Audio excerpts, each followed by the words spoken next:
Guys, చాలా రోజుల తర్వాత మీ ముందుకి వంటతో వచ్చాను. ఈరోజు దోసకాయ టమాటో చట్నీ ఎలా చేద్దామో చూద్దామా. చూడండి, ముందుగా దోసకాయని క్లీన్ చేసుకొని ముక్కలు కట్ చేసి పెట్టాను. దీంట్లో ఉండే పిక్కలు వాడకూడదు, చేదు వస్తుంది. చూడండి, తీసేసాను పక్కకి. ఇంకా ముక్కలు, దోసకాయ ముక్కలు, టమాటా, మిర్చి, వెల్లుల్లి, ధనియాలు, జీలకర్ర. ఇప్పుడు స్టార్ట్ చేద్దాం. పెనం పెట్టుకొని హీట్ చేసుకుందాం. ఇప్పుడు ఇందులో జీలకర్ర, ధనియాలు, మిర్చి, కొంచెం ఫ్రై అయ్యాక నెక్స్ట్ వెల్లుల్లి,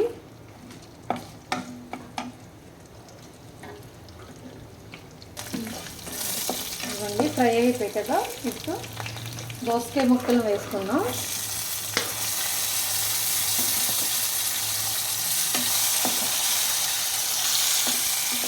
ఇప్పుడు టమాటా కూడా వేసుకున్నాం.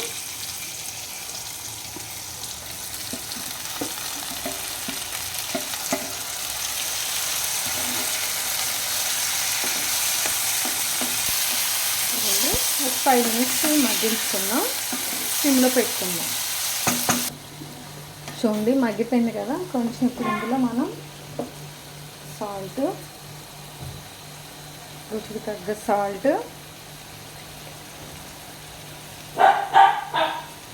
పసుపు వేసుకున్నాం. ఇంకొక 5 minutes అయితే అయిపోతుందండి. చూడండి, ఎంత బాగా కుక్ అయిపోయింది కదా. ఇప్పుడు ఇది చల్లారి పెట్టుకున్నాం. అయిపోయాక ఇంకా మిక్సీ పట్టేసుకోవడమే. ఇదిగోండి, ఇప్పుడు మిక్సీ పట్టేసుకుందాం. ఇప్పుడు పోపు పెట్టుకుందామండి. పోపు వేసుకున్నాం.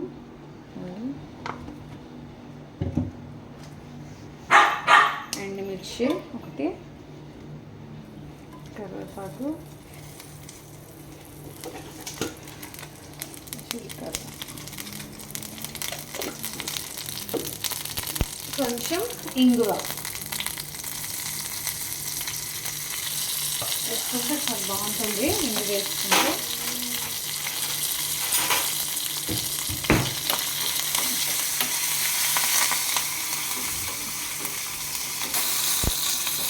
అయిపోయిందండి. ఇప్పుడు ఇంగువ వేసుకున్నాం.